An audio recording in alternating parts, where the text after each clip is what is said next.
Bueno, buenas noches a todos. Ahora sí, de vuelta los saludo para sumar a la grabación de la gente que después lo va a ver en YouTube. Martes 9 de agosto vamos a retomar nuestro estudio de Torá. Estamos en el capítulo 32 de Shmot, Éxodo, el segundo libro de Torá. Y si no recuerdo mal, dejamos en el 24. ¿Puede ser que sea correcto esta información? Sí, Bien, gracias, Bete. Entonces, vamos a recordar que Moshe bajó, rompió las tablas, eso fue lo último de lo que más nos dedicamos en el encuentro pasado, y está reconstruyendo la escena del crimen, está en un juicio para entender qué pasó y quiénes son los responsables y los culpables. Está en un juicio oral, viendo qué ocurrió en esta escena para que 40 días después de que él se fue, el pueblo haya abandonado el camino de Dios, haya hecho un becerro, y entonces, reconstruyendo, se da cuenta que la gente de alguna forma le pidió o no a Aarón, y entonces Aarón reaccionó. Entonces les dije, ¿quién tiene oro?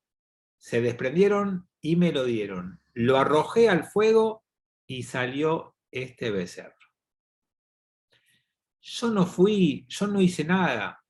Yo arrojé al fuego y salió solo un becerro, ¿no? A mí me recuerda a Adán. Yo no hice nada, fue la mujer que me diste vos la que me dio el fruto para comer. Yo no tengo nada que ver. Vos me diste a la mujer que me convidó el fruto prohibido. No, es como la actitud más básica del ser humano, evadir la responsabilidad, buscar a quién echarle la culpa. Acá tengo un chat político que cada uno lo puede ver tranquilamente, así yo no lo digo, no queda registrado que yo dije nada, eh, porque parece que hubo un presidente en Argentina que hizo lo mismo con la esposa y la fiesta que organizó, pero no tengo nada que ver con ese comentario porque lo hicieron en el chat alguien que no vamos a nombrar para que...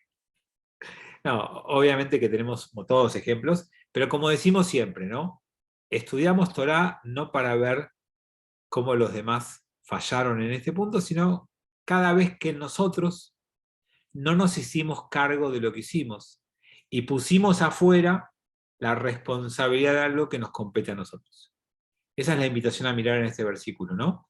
Eh, Tratar de acordarte, ¿cuándo fue la última vez que te pasó? ¿Qué fue lo que fallaste, no estuviste a la altura, te equivocaste? Y después, en lugar de enseguida asumir la responsabilidad, intentaste colocar esa responsabilidad afuera. Bueno, este es un caso clásico de la naturaleza humana, personificados en Aarón, pero todos tenemos un pequeño Aarón adentro y todos hicimos varias de las cosas que la Torá le atribuye a Aarón, y esta es una de las que nos invita a reflexionar eh, en esta porción de la Torá que estamos leyendo. Entonces, vio Moshe al pueblo que estaba perturbado, pues lo había perturbado Aarón, ridículo entre sus adversarios. Entonces, esta parte es muy interesante en el hebreo, porque Moshe de repente ve que el pueblo está en una categoría con una palabra que en hebreo tiene la raíz de paró, parúa, que es el faraón de Egipto. Lo que ve Moshe, que acá lo llama perturbado, es el pueblo está faraonizado. El pueblo está con la cultura de Egipto. El pueblo no se sacó a Egipto de la cabeza. Eso es lo que descubre Moshe, que él entendió en el comienzo de su liderazgo, que sacar al pueblo judío de Egipto era enfrentar al faraón y conseguir el permiso para salir de Egipto. Nunca se imaginó que el desafío de su trabajo empezaba ahí y no terminaba ahí. Sacar a los judíos físicamente de Egipto era el comienzo de su tarea de liderazgo y de educación. Era solamente el primer paso. Es como tengo mil ejemplos para contarles de nuestra vida en esto, ¿no? A veces un padre detecta que su hijo tiene algunos conflictos grupales, sociales, lo puntualiza en el colegio. Entonces cree que el desafío es cambiarlo de colegio. Y entonces invierte su energía en buscarle un nuevo colegio, en conseguirle matrícula, en hacer el pase, en gestionar la salida, el ingreso. Y cuando el chico ingresa al nuevo colegio, ya está, ya hice lo que tenía que hacer, ya lo saqué de Egipto. Y en realidad recién ahí empieza su desafío. Ahora tiene que integrarse a un nuevo ámbito, hacerse nuevos amigos, construir una cultura más sana, desarrollar vínculos mejores. Empieza, no termina con el cambio de colegio. ¿Y cuántas veces nosotros no nos damos cuenta de esa dificultad en las tareas que nos tocan? Querer hacer un cambio de verdad no termina con un cambio físico. Empieza con un cambio físico, pero termina con un proceso de aprendizaje que te transforme de verdad. La educación y los procesos educativos son para lograr transformaciones que no alcanzan con cambios físicos, que empiezan con cambios físicos, pero que requieren un proceso de transformación. ¿Cuántas veces estuviste angustiado y fuiste a la peluquería? ¿O te sentías medio deprimido y te compraste ropa? ¿O estabas angustiado y abriste la heladera? Son actos que te invitan a una sensación distinta. No son un cambio. El cambio es otra cosa. Que es lo mismo que le pasa a un adolescente cuando quiere cambiar porque la situación le pesa, lo abruma, lo, lo hace sentir miedo, soledad o insignificancia, y se fuma un porro, como si fuera un cambio. Y eso es una evasión transitoria. Necesita un proceso de cambio, o necesitamos un proceso de cambio. Acá Armando suma a este proceso posible de cambio comer un chocolate. Cuando uno encuentra allí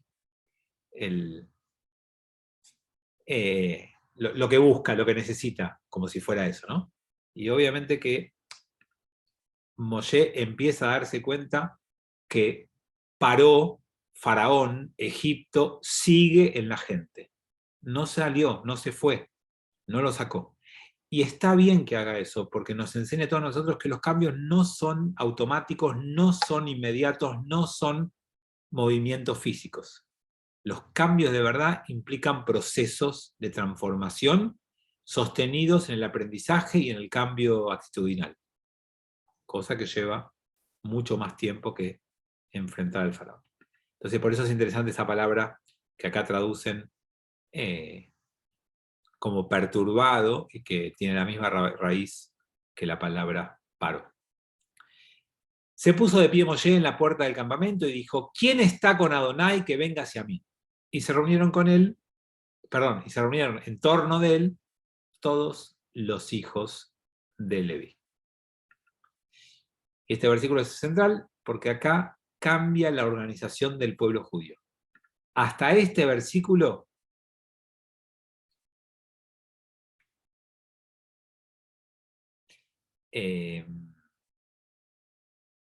no entiendo si Tomás me pregunta respecto al chocolate o al porro.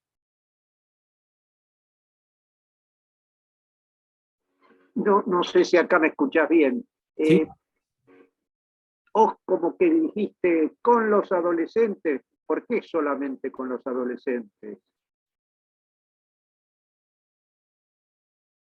No, elegí dar un ejemplo típico de la adolescencia con evasión, pero es verdad que no es exclusivo de los adolescentes, por supuesto. Y porque creo que quien recurre a algunas técnicas, aunque tenga 70 años, sigue siendo un adolescente cuando recurre a esa respuesta. Pero sí, tienes razón, no es exclusivo de un adolescente en edad. Bueno, decía que este versículo es fundante de una nueva estructura del pueblo de Israel. Y voy a decir algo quizás un poquito polémico, pero no se hagan muchas ilusiones porque no es muy polémico. Es apenitas un poquito. Yo sé que a ustedes les gustan las cosas polémicas. Nosotros salimos de Egipto. Moshe acaba de descubrir que no terminamos de salir. Y como descubre que no terminamos de salir, quizás va a terminar construyendo una estructura más similar a la que había en Egipto que a la que él espera para el pueblo judío. La estructura que él espera para el pueblo judío es una estructura más horizontal, que es la que termina formándose con el paso del tiempo.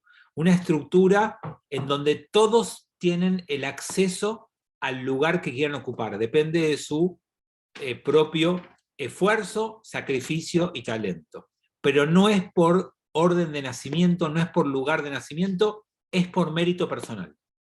Esa es la estructura judía que se quiere lograr. Esa es la libertad. La libertad es que cada uno puede llegar a donde se lo proponga si tiene el esfuerzo y tiene el talento y tiene el sacrificio y tiene la suerte y tiene la combinación de cosas necesarias. Pero estamos todos abiertos a lograrlo. Eso es libertad.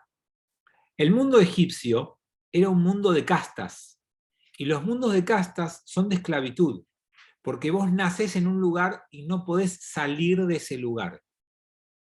Aunque lo que te haya tocado es el reino de los sacerdotes, estás obligado a vivir bajo ese régimen, con esas prácticas, con esas conductas, con esa vida. Y la esencia de la Torá es que nosotros queríamos romper y salir del modelo esclavizante, del que te condena a ser lo que sos cuando naces. Y nosotros propusimos un modelo de vida donde eso se pueda modificar. No mágicamente y no azarosamente, sino con esfuerzo y dedicación. Pero va a tardarle al pueblo judío lograr ese modelo. Y en ese camino que Moshe inicia con un ideal muy elevado de lograr rápidamente, primer golpe. Entonces dice, está faraonizado, le dice a la gente. Entonces, ¿saben qué? ¿Quién está conmigo? ¿Quién juega conmigo? Y entonces va a crear una casta en el pueblo judío. Va a haber una de las 12 tribus que estaba ahí en el desierto que dice, nosotros, bueno, no es en la primera instancia por nacimiento, sino por jugarte, por involucrarte, por dar el primer paso al frente. Pero a partir de ahí se transforma en una casta. Y esta tribu de Levi, que toma un acto valiente y se juega por Dios y apoya el modelo de Moshe y repudia el acto faraonizante de sus hermanos, son elevados a una nueva casta. Y la Kohanut, el sacerdocio, fue una casta del pueblo judío por 1200 años. Entendiendo que no pudimos cambiar todo junto y de golpe, Moshe recurre a algunas cosas que el pueblo ya sabe, ya conoce, está acostumbrado y no puede cambiarle todo junto todo. Y si bien parece obvio y evidente, es otra de las enseñanzas que tenemos que llevar de la Torá y de esto. Nunca podés pretender cambiar de golpe todo junto de alguien. Si vos no estás conforme, contento con algunas cosas de tus hijos, de tu pareja, de tus padres, de tus hermanos, de tus amigos, no hagas una lista de 20 puntos y le digas, estas son las 20 cosas que no me gustan, toma, cambialas. Porque es una animalada. Tendrás que elegir qué batalla dar, por qué cosa vale la pena el esfuerzo de la transformación, y otras vas a tener que aprender a convivir. Nadie cambia todo. Entonces el pueblo de Israel, saliendo de Egipto y enfrentando una libertad como ideal y desafío de todos los aspectos de la vida, Moshe se da la cabeza contra la pared. No se puede. 400 años de esclavitud no se olvidan en 40 días. Entonces va a proponerse algunos cambios y otras cosas las va a dejar como están. Y la estructura de los levitas y dentro de los levitas, después de los sacerdotes, va a ser la primera estructura de castas que va a dejar intacta en el pueblo de Israel. Tengo una pregunta de Cari que no llegué a ver.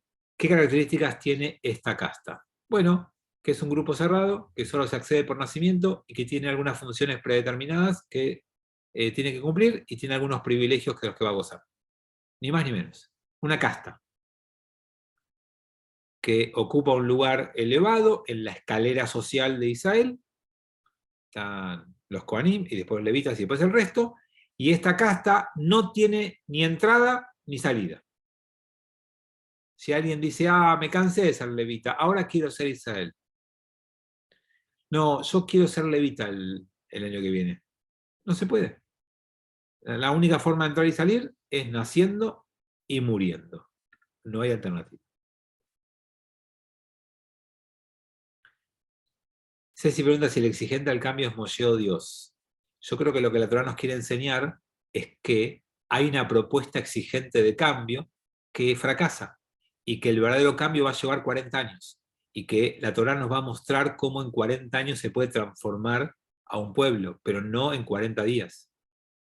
Y que los procesos de cambio requieren eso: tiempo, esfuerzo, dedicación, compromiso, avances y retrocesos, tiempo de maduración, tiempo de implementación.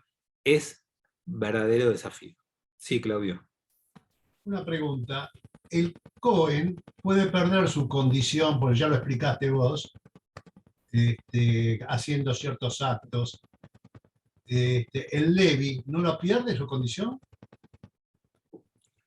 Pierde sus privilegios, no su condición. O sea, un levita o un cohen que no hace lo que tiene que hacer puede perder su privilegio, pero no pierde su ser. No es que pasa a ser Israel. Un cohen que se casa con una divorciada o un levita, que lo que les pasa simplemente es que pierden su privilegio. Acá tengo otro chat más. Algo dijiste en otra clase, pero ¿podrías repetir cuál es la posición masortí respecto a los levitas? Sí, yo lo que decía es que ser levita o ser cohen, que en ese punto es exactamente lo mismo para lo que voy a decir ahora, es probar que vos descendés 3000 años después de José Levi, el de CNN, que descendés de un levita. Entonces, no hay manera de probarlo. Y que en todo ese proceso de 3000 años que descendés del levita, ningún levita hizo algo que lo invalide en su continuidad, o ningún cohen hizo algo que lo invalide en su continuidad. Entonces, con esa imposibilidad de prueba, es que le quitamos en parte del movimiento masortí, parte no, parte sí, los privilegios a los levitas y a los kohanim, y nos transformamos todos en pares. Y los únicos privilegiados en el mundo judío actual somos los rabinos. No, mentira. Bien, está bien, pero ¿por qué la Torá habla de un enojo de Dios cuando Moshe desciende? Porque la Torá está escrita, Ceci, en términos para ser comprendidos por el ser humano. Y en términos nuestros, cuando vos se te pide un cambio y no podés, no lo haces, el que lo esperaba se va a enojar. Lo tenés que trabajar desde tu expectativa y tenés que cambiar esa expectativa para darle el tiempo necesario para que no caigas en un enojo. La Torá es una propuesta de vida puesta en diferentes personajes, pero que están todas hechas en categorías psicológicas y humanas, no en teología. No estudiamos la Torá en nuestra visión acá, ¿no? No estudiamos la Torá para entender cómo es Dios. Estudiamos la Torá para que entendamos cuál es la propuesta de vida que esa Torá nos enseña a nosotros.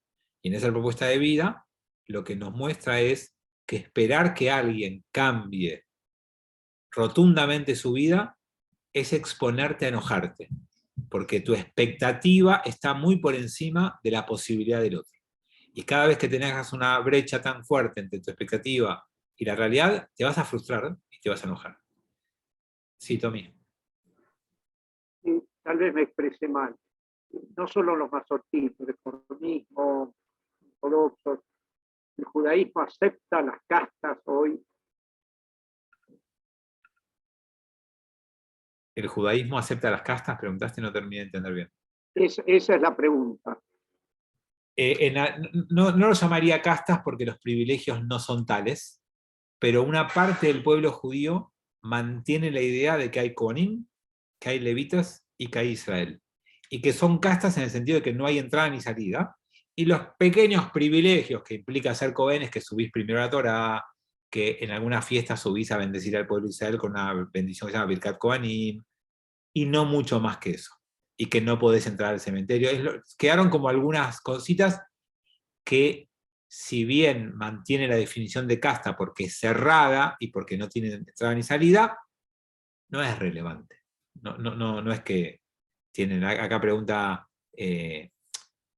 Armando si dejan de pagar impuestos. Y no, la verdad es que no hay más. Eso era cuando estaba el templo, que el pueblo de Israel tenía que contribuir para sostener a los levitas y a los Kohanim, y entonces parte de los impuestos que eran para el pueblo de Israel eran para entregar a los levitas, así que no pagaban esos impuestos, pero tampoco tenían tierras, tampoco tenían la posibilidad de trabajar, porque se dedicaban al templo. Digamos, era una sociedad que había encontrado esos roles.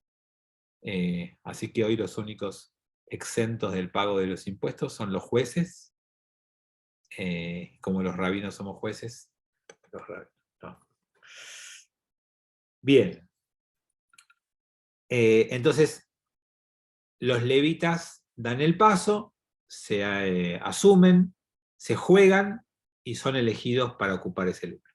Les dijo, así ha dicho Adonai, el Dios de Israel: poned cada hombre su espada sobre su muslo, pasad y volved de puerta en puerta en el campamento, y matad hombre a su hermano, hombre a su prójimo y hombre a su pariente.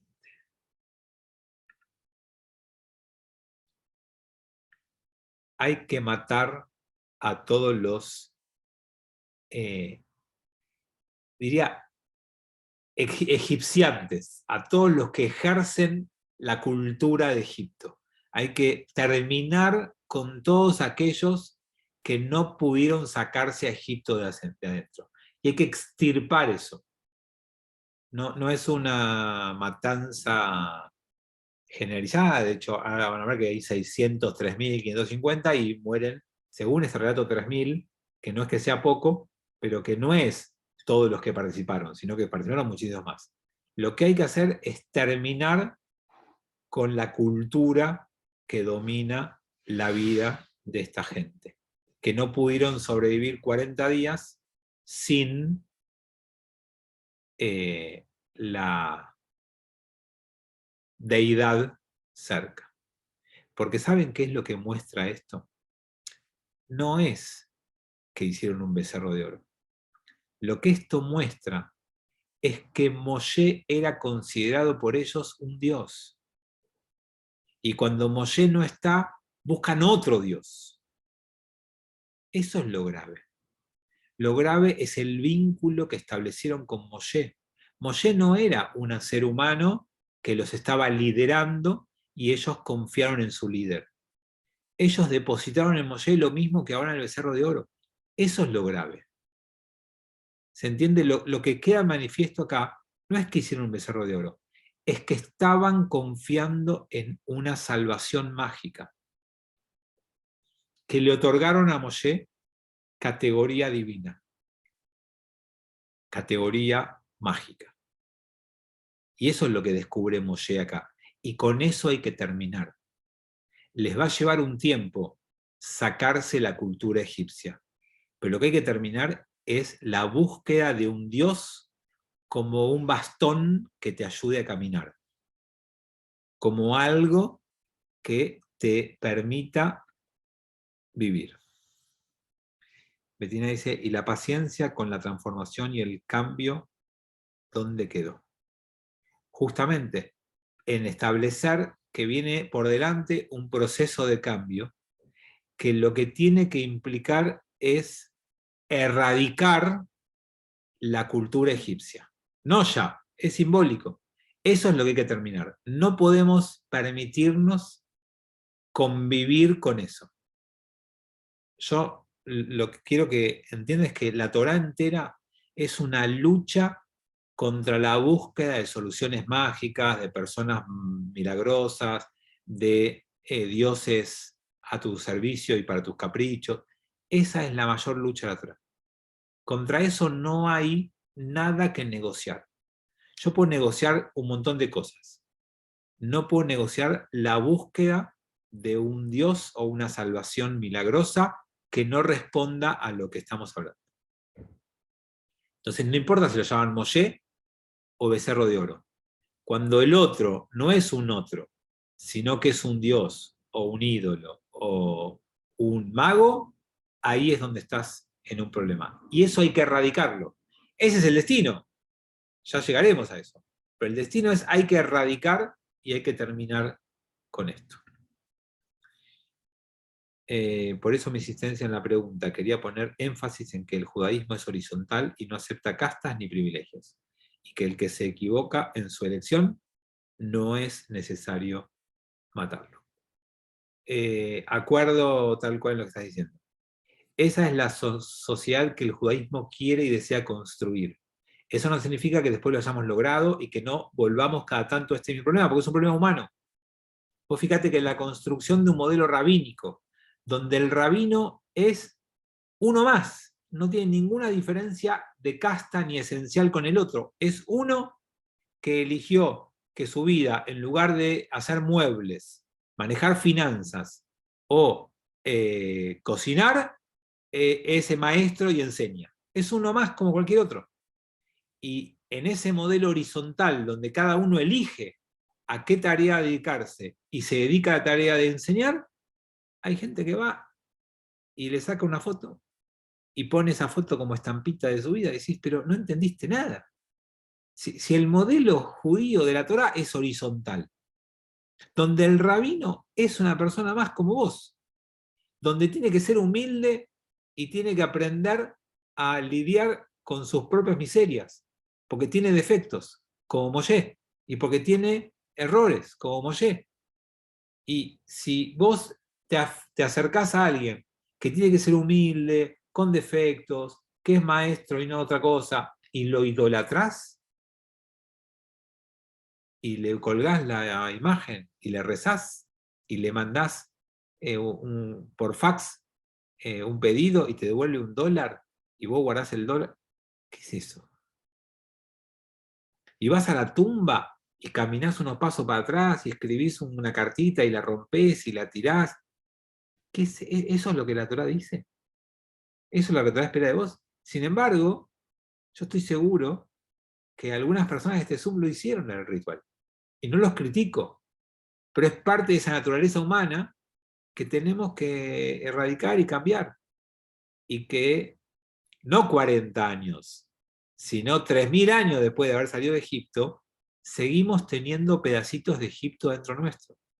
Y cada vez que nos aferramos a esas cosas, estamos dándole entidad a ese Egipto que nos queremos sacar de encima.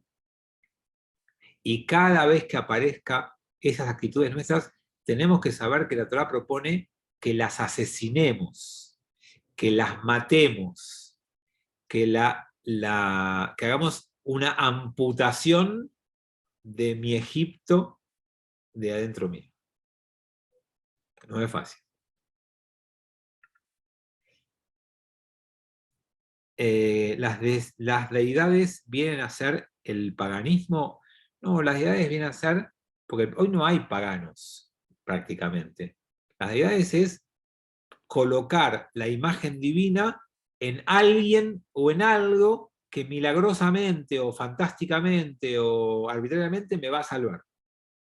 El paganismo es cuando vos te aferrás a una ideología, a un dogma o a una persona y pones en él esa ideología o en esa persona, la salvación. Y hay paganos de ideologías, de dogmas, de creencias, de dioses, de personas, hay de todo tipo. Y los que llevan la estampita al revés, para mí, están en Egipto todavía.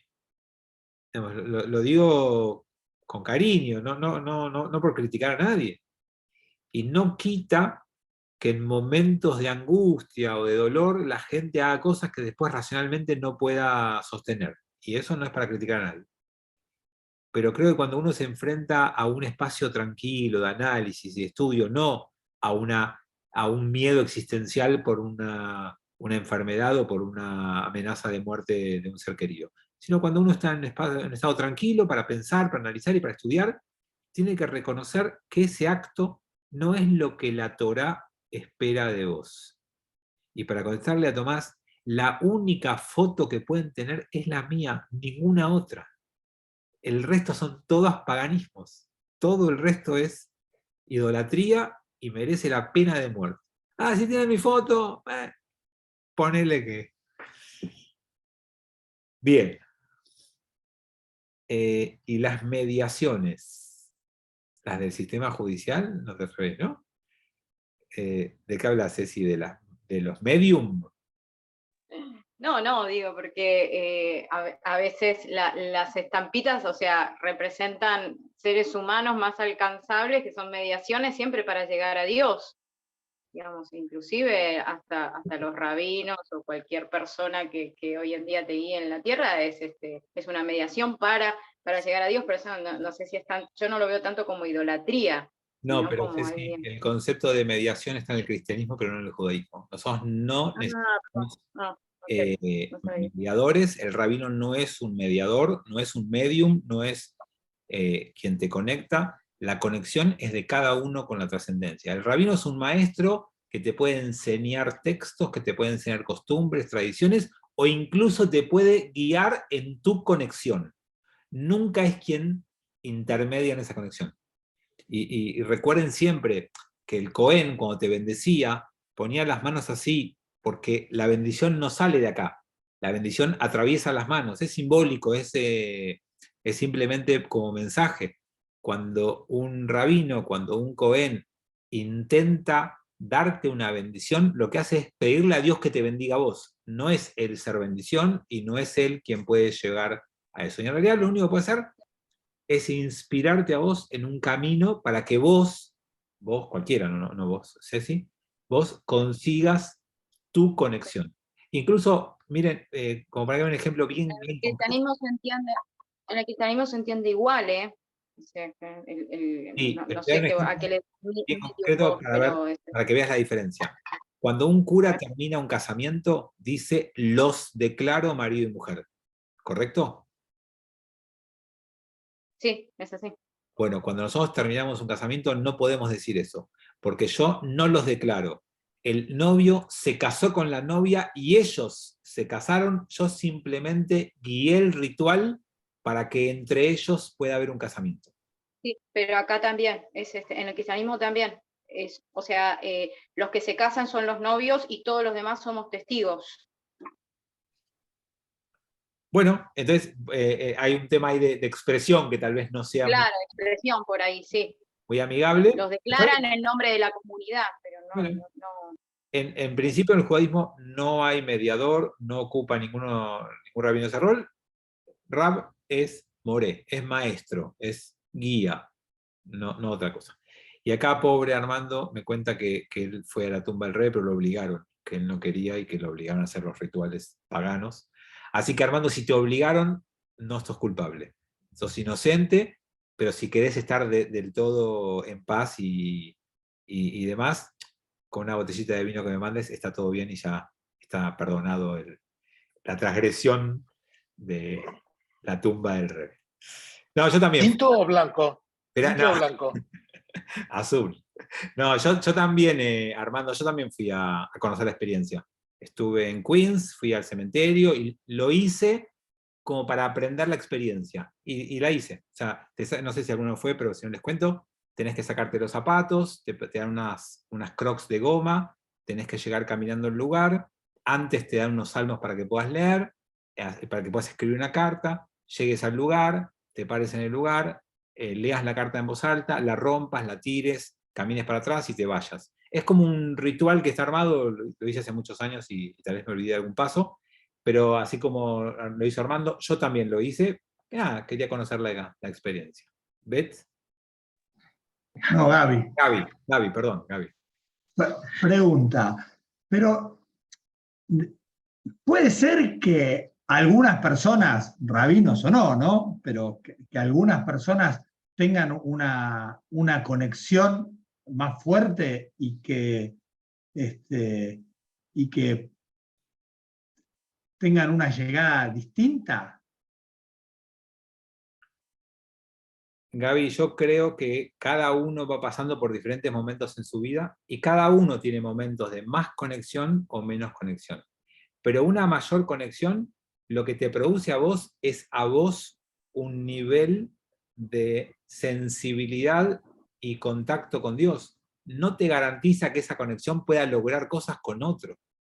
No es que uno porque tiene más conexión, entonces yo en este momento que siento que tengo más conexión, le voy a pedir a Dios que River gane. Cosa que en este momento está costando mucho. O sea, lo que uno puede tener es momentos de mayor y menor conexión, porque hizo un trabajo, la conexión es un trabajo. En términos judíos, vos tenés que laburar para conectarte. Acá no es cuestión de me vino o no me vino, tengo o no tengo. Hay gente que tiene una vida de santidad, de mitzvot, de estudio, y de búsqueda constante de una conexión a través del rezo, y lo logra, y hay gente que tiene menos esfuerzo, menos dedicación, o menos éxito, y no lo logra. Lo que no, eso existe, lo que no creo que exista, es que aquel que logra esa conexión, entonces pueda vender favores, o entregar favores. No. Pero sí, hay, está claro, en términos místicos, lo voy a tratar de decir en términos místicos, uno, cuando labura en su interioridad, logra elevación. Y esa elevación te deja más cerca de conectar con Dios. Pero es producto de un trabajo personal, que en términos judíos clásicos incluye toda una dimensión de cumplimiento de mitzvot, toda una dimensión de estudio de textos judíos y toda una dimensión de prácticas rituales. Digamos, las tres cosas juntas te pueden ayudar en ese proceso. Bien. Creo que había quien le había levantado la mano, pero la bajaron. ¿O Claudio, vos habías levantado la mano? Sí.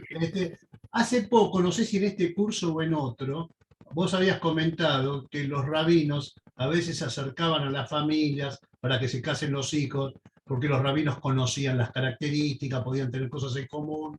Y bueno, me parece bien, lógico, sobre todo en su momento, o que lo haga hoy la ortodoxia. Pero también dentro de la ortodoxia hay sectores en que hay gente que no hace nada si no opina el rabino. Una cosa es pedirle una opinión, pedirle un consejo, pero otra cosa diferente es hacer lo que dice el rabino, y ahí dentro de la ortodoxia yo lo conozco, que lo hacen. Eso estaría también, tener un poco de Egipto encima, ¿no? A ver, yo quiero cambiar el enfoque para llevarlo a nosotros. No porque esté mal lo que decís, sino para llevarlo a nuestra aplicación. ¿Cuántos de nosotros necesitamos la aprobación ajena para que lo hagamos? ¿Cuántos de nosotros tomamos decisiones porque un otro lo está haciendo o nos lo sugiere? No importa si es rabino o es otro, no importa. Hay gente que consulta a su rabino y hay gente que solo hace las cosas que sus amigos le dicen que hay que hacer, o a los que la persona coloca en autoestima, en alta estima, perdona, porque vos tenés alta estima, no, me lo dijo él, hagámoslo. ¿Quién no le pasa eso? O sea, alguno lo buscará en un rabino, alguno lo buscará en un referente, en un líder, en un jefe, quien sea. Entonces, sí, amigos, la vida de libertad cuesta. Y no todos estamos dispuestos a tomar decisiones, porque después hay que hacerte cargo de las consecuencias de tu decisión. Y vivir tomando decisiones en libertad es difícil, no es fácil, no fluye siempre. Entonces, cuando uno no está bien parado en la vida, uno busca que otros tomen tu decisión. Eso se llama moda, se llama influencers, se llama de mil maneras distintas. Bueno, en el mundo religioso se llama seguir al rabino. Entonces, lo que trae Claudio es cierto, pero pasa en todos los mundos, no solamente en el ultra religioso, sino que pasa en muchos mundos. Y la advertencia de la Torá es sencilla de decir y difícil de vivir. La advertencia de la Torá es: viví con tus decisiones. Saliste de Egipto. Sacate a Egipto de la cabeza. Y eso es tomar tus propias decisiones. Eso no significa que no puedes, ya te dijo Julio, te vi la mano, pero dame un segundo que quiero tener la idea. Eso no significa que vos no puedas pedir guía, consejo, asesoramiento, que no busques en otros la posibilidad de inspirarte, la posibilidad de hacer cambios. Es fantástico. Pero tenés que saber que la decisión final es tuya y que el otro tiene que vivir su propia vida y vos tenés que vivir la tuya. Y que la tuya no la puede vivir nadie por vos, ni vos vas a vivir la vida de nadie. Viniste a este mundo a cumplir una tarea que solamente vos podés cumplir. Si querés cumplir la tarea de otro porque imitás a otro, vas a desperdiciar tu vida. Pero es fácil de decir y difícil de hacer. Sí, Julio. No, lo que yo te quería decir con respecto, viste, lo que vos comentabas con Rebe Lubavitch, supongo, pero viste que existe una tradición que no, pienso yo que no es una idolatría, o es un respeto, una devoción, pienso yo, pero no solamente con él, porque si vos vas a Israel, viste, te vas o vale, que puede, a Shimon Bar Yochai, o va a la tumba, viste, de los patriarcas, el que puede ir, o viste, en Ucrania se van a Uman, donde están las tumbas de los rabinos. Yo no sé si es una cuestión, pienso yo, no de idolatría, pero es de respeto o de devoción por lo que hizo, o una cosa así se puede interpretar. ¿Vos qué opinás? Que la diferencia es la sabe solamente la persona. Es como cuando vos rezás en el cótel. Rezás en el cótel frente a una pared, porque te inspira la historia de ese lugar, y en esa historia que vos conocés de lo que pasó ahí, te sentís más permeable a emocionarte, a abrirte, o rezás ahí porque crees que esas piedras son mágicas. ¿Y quién lo sabe eso? Solamente vos. Entonces, el que se acerca al Rebe porque tiene enseñanzas maravillosas, porque tuvo una vida ejemplar, porque esa cercanía a esas enseñanzas de esa vida lo hacen a él más motivado con el cumplimiento y el esfuerzo personal, bienvenido sea. Pero el que se acerca al Rebe porque el Rebe le va a solucionar la vida, o mágicamente le va a cambiar el destino, o lo va a curar de la enfermedad porque el Rebe hace magia, o porque el Rebe... Entonces, la línea es muy delgada. Y yo alguna vez se los dije y... Es la posición que uno tiene ante digamos, la tumba o la veneración o el respeto que puedo llegar a tener por la figura que desarrolló. Sí, y yo les voy a decir cuál es la línea delgada que uno puede medir. En definitiva, la diferencia entre la magia y la fe es la creencia tuya en que podés manipular o no podés manipular a la divinidad. Si vos podés manipular a la divinidad, estás en la magia. ¿Qué significa manipular a la divinidad? Si yo doy 3 pasos para atrás, corto la hoja, la tiro y me voy, ¿consigo lo que pido? Entonces manipulo a la divinidad. ¿Se entiende? Si el ritual me garantiza que yo voy a lograr lo que pido, estoy queriendo manipular. Entonces ya no es Dios, es magia. Cuando yo me refugio en un ritual, porque es el que practica el pueblo judío hace 3000 años, en el intento de desarrollar mi sensibilidad para sentir la presencia de Dios y que esa presencia de Dios me llene de una emocionalidad que me permita sacar la fuerza que tengo escondida en algún lugar de mi ser, estoy en la fe, en la religión. Es una diferencia que solo yo sé cuál estoy haciendo. Entonces, cuando repito un ritual, o digo unas palabras, o hago un acto que va a tener una implicancia directa en el resultado, estoy en la magia. Esa es la diferencia. Bien. volvamos a la Torá, que es lo que nos convoca.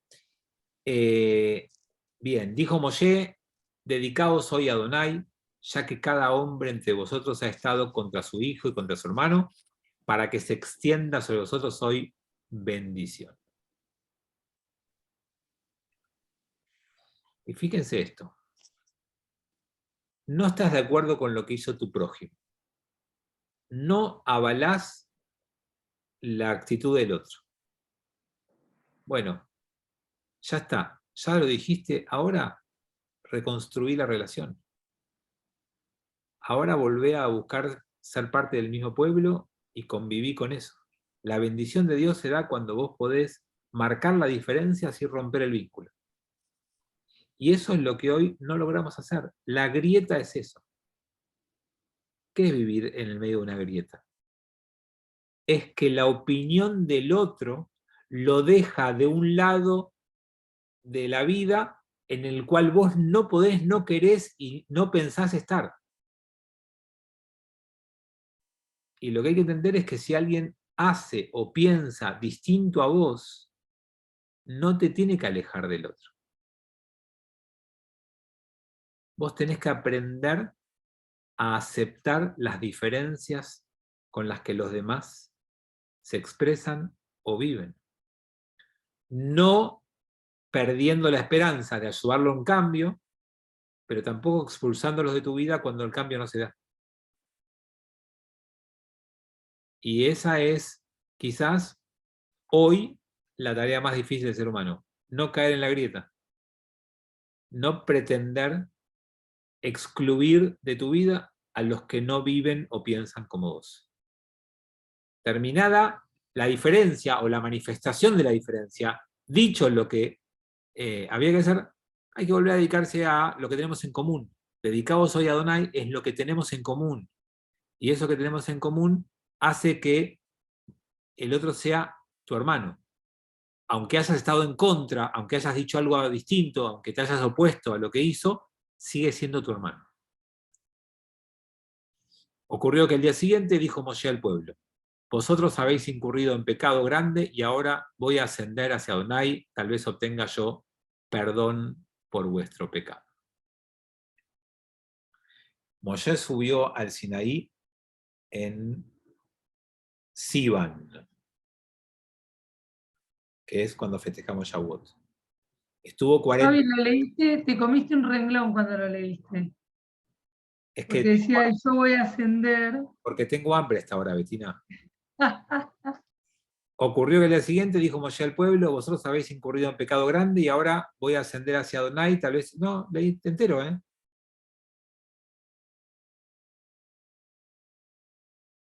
¿Qué parte me comí? Cuando dijo, y ahora voy a ascender, no quedaba claro. Porque bien es importante, porque va a ser el perdón que va a dar Dios y sale de acá Yom Kippur. Pero por eso, no, yo pensé que lo había Pero leído. después vemos la grabación y... No lo leí para adentro. No lo leí para adentro. No sé. Una papa frita. Ya veremos. Pero no, si lo dije o no lo dije, no sé, pero quería explicar ese versículo completo, que decía que Moshe subió en Sivan, el mes de Shavuot. Bajó, el día que bajó y rompió las tablas, es Tamuz, el 17 de Tamuz. Subió el 7 de Sivan y bajó el 17 de Tamuz, 40 días después. El 17 de Tamuz rompió las tablas, que es el día del ayuno previo a Tisha B'Av, 3 semanas antes de Tisha B'Av. ¿Se acuerdan? Bueno, ahora, vieron que bajó, habló con el pueblo, hizo salir a castigar a la gente, todo lo que pasó, va a llevar la vida del 17 de Tamuz al 1 de Elul. Y se va a parar el 1 de Elul y va a decir al pueblo: voy a volver a subir. Quizás Dios nos perdone. El 1 de Elul es 40 días antes que Yom Kippur. Entonces, el 1 de Elul va a volver a subir Moshe, y si baja 40 días después, significa que Dios nos perdonó. Y ese día que va a bajar 40 días después es Yom Kippur, el día del perdón. Y a partir de ahí hasta hoy, todos los años la gente está obligada a venir al Ambrot para pasar Rosh Hashanah y Yom Kippur y ser perdonado. El que no venga, le va a caer. No les digo. Gaby. Pero se perdió Rosh Hashanah, Moshe. Rosh Hashanah ya existía. Se ¿Cuándo lo no? perdió. Estaba La creación del arriba. hombre, ¿no? ¿Cómo? Ah, por Primero eso. dice, Rosh pasó Hashanah. 40 días. ¿Y qué? A ver, solo hay una opción de pasar Rosh Hashanah mejor que en Lambrot, que es más cerca de Dios en el Sinaí. Claro. ¿Qué mejor querés que eso? Pasó en primera fila. Vamos, Frondizi. Rosh Hashanah lo pasó Moshe ahí porque Rosh Hashanah ya era parte del pueblo según la tradición judía, porque es el aniversario de la creación del primer hombre. Rosh Hashanah existe desde la creación. Yom Kippur nace acá. En este versículo de la Torá y en lo que venga después, se empieza a gestar el día del perdón. ¿Gaby? No, claro, digo, Moshe no la pudo pasar con el pueblo de Rosh Hashanah. Moshe no lo pasó con el pueblo, lo pasó solo. Pero Hasta luego, Giselle Fish. seamos honestos.